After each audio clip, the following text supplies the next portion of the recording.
Oi, gente, Roberto Rilubíscaro aqui. Lá pelo ano de 2015, o mundinho dos filmes de terror indie foi abalado de forma positiva pelo filme Creep, um found footage estrelado e idealizado pelo Mark Duplass, que é assim, é um serial killer, assim, patologicamente mentiroso que contrata, tanto é que a gente nem sabe direito o nome dele, porque ele mente tanto, não dá para acreditar em nada que aquele cara fala.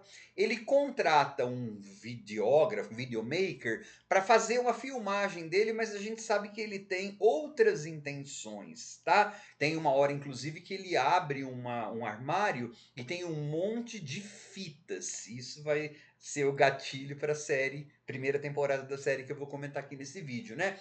Pois bem, é um filme bem feitinho, viu? Bem interpretado, tudo. 2017 teve uma continuação, um outro, o Creep 2, também bem legal. Aliás, agora em março de 2025, eu até dei uma olhada no catálogo da Netflix, eles ainda estão lá. Porque assim, se você se interessar por esta série que eu vou comentar, é melhor que você tenha assistido aos dois filmes, tá? Eles, para você conhecer a dinâmica desta personagem, né? Que tem uma, ele tem uma máscara de lobo, enfim. Bom, antes de continuar, gostaria de convidá-los a se inscreverem no canal Robertando, curtir os vídeos, compartilhá-los, agradeço bastante. Pois bem, em 2024, o canal Shudder lançou a primeira temporada, porque essa série foi renovada para uma segunda temporada, tá? Chamada The Creep Tapes, que é uma prequela, e aí acontece uma coisa muito bizarra, mas espera aí. É uma prequela do primeiro Creep. Por quê? Porque, por isso que eu falei, quando eu tava no primeiro filme, tem uma hora que ele abre um armário e tem um monte de fitas lá. As fitas do Creep. Creep em inglês significa estranho, e o Mark Duplass está bem estranho mesmo. Só que ele é muita. Aquela personagem é muito. Ele sabe ser sedutor, simpático, ele sabe ser tudo.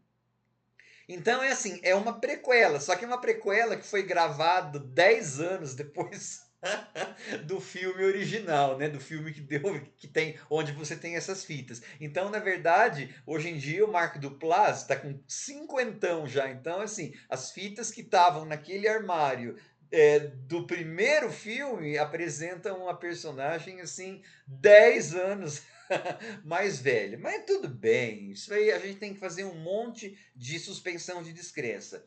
Aliás, um dos episódios dessa série, que é o quinto, mas eu não vou dar spoiler não, tá? Mas mais especificamente, se você não precisa nem parar muito bem para observar, não seria possível aquilo ser mostrado em um universo de found footage, porque a história se passa num lugar impossível de filmar. Mas também fechemos os olhos. Pois bem, essa série, ou essa primeira temporada, pretende mostrar então o que, que o nosso creep, o que, que o nosso estranho fizera, né, antes do primeiro filme.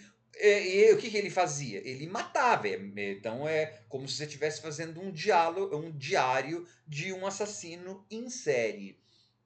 São 6 episódios de meia hora, 28, não chega a meia hora, 25, 28 minutos cada episódio. Então, o que acontece é o seguinte: primeiro, acho que isso eu já falei, eu acho que é uma série que só vai servir para começo de conversa para quem conhece essa personagem, sabe o jeitão dela, né? Dela personagem, né? Tá. Tirado esse elefante do meio do caminho, compensa ver, mesmo que você conheça essa personagem. Se você conhece essa personagem, sim, porque é assim. Eu não acho que esse show tenha começado bem, mas abre as portas da esperança, como tinha o programa do Silvio Santos lá quando eu era criança, porque assim, os episódios 5 e 6 são bem diferentes dos outros, tá? Não vou dar spoiler, mas assim, os quatro primeiros basicamente, quando chegou no quarto episódio, inclusive, eu estava até falando, puxa, eu vou ter que falar mal dessa série, desse negócio. Eu estava enjoado, na verdade, são episódios curtos, mas eu estava enjoado porque era sempre a mesma dinâmica, gente. Alguém chegava na casa lá onde o nosso personagem, o Marco Duplass, estava, e aí então o Marco Duplass passava do sedutor, do legal, na verdade, hyper, né? Sempre acima do tom, para depois passivo-agressivo, finalmente totalmente agressivo, e os 4 homens de meia idade que a gente vê em cada uma dessas pedaços, que não estão no mesmo lugar, você vai ver, só muda assim a abordagem, muda o lugar onde eles estão, tudo, mas você sempre vai ter a mesma dinâmica. É, ele cerca os caras e depois mata. Né? Eu falei, nossa, vai ser só isso que, né?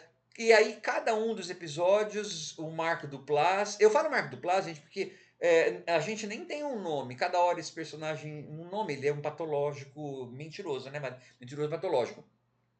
Ele fica falando, tem um lá que ele fala, meu nome é Jeff Daniels, mas não aquele Jeff Daniels, o ator Jeff Daniels. No outro é o negócio do Forrest Gump. Então ele faz um monte de citação, inclusive do próprio filme Creep. O texto é bem feito e o cara tá trabalhando bem, o Marco Duplass tá trabalhando bem.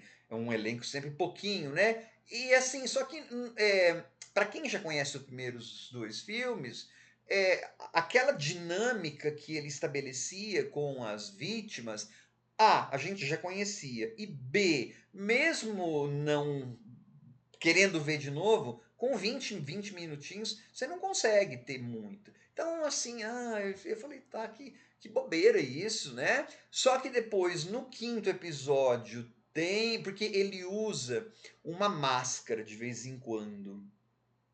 E aí você vai ter então um alter ego dele ali sendo melhor explorado e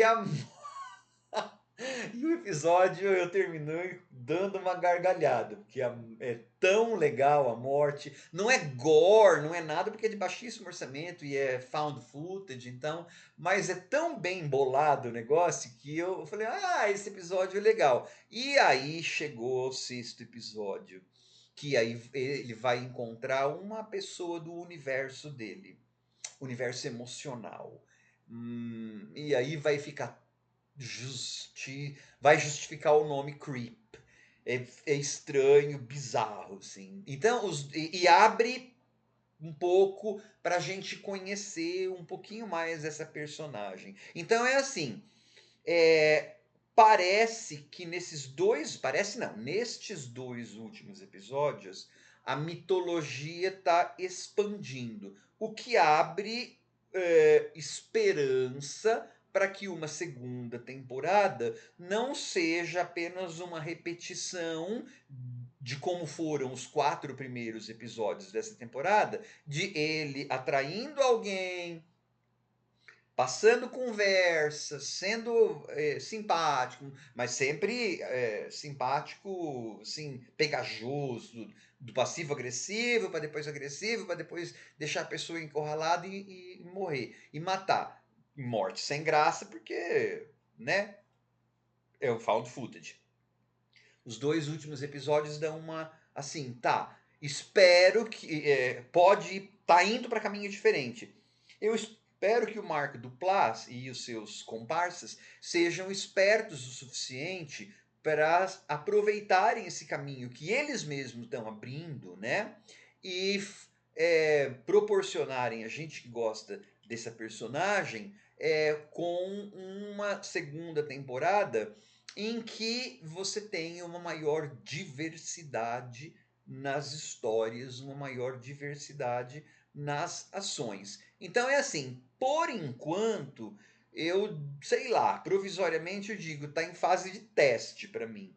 Porque de 6 episódios, eu gostei bem de 2. Os 4 primeiros eu achei bem enjoativos. Só que assim, mesmo que você conheça a personagem, compensa você ver os 4 primeiros episódios para relembrar, blá blá blá, blá blá blá, blá blá blá, né? Ou sei lá, ver o primeiro e depois já passa para o quinto e para o sexto, só para pegar, entre aspas, a virada, né?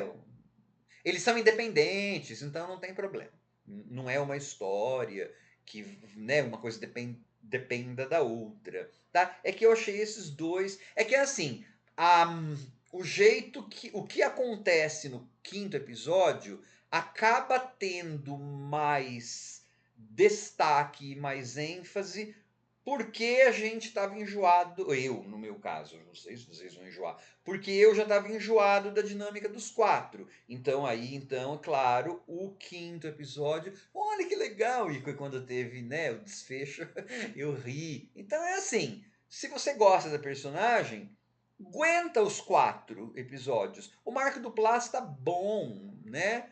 Ele é simpático e ele se mostra inteiro. Literalmente. Não há nada. Acho que você só não vê o dedinho mindinho, o dedinho do pé do Marco Duplass. O resto você vê tudo. Jesus é Christ. Tchau, gente.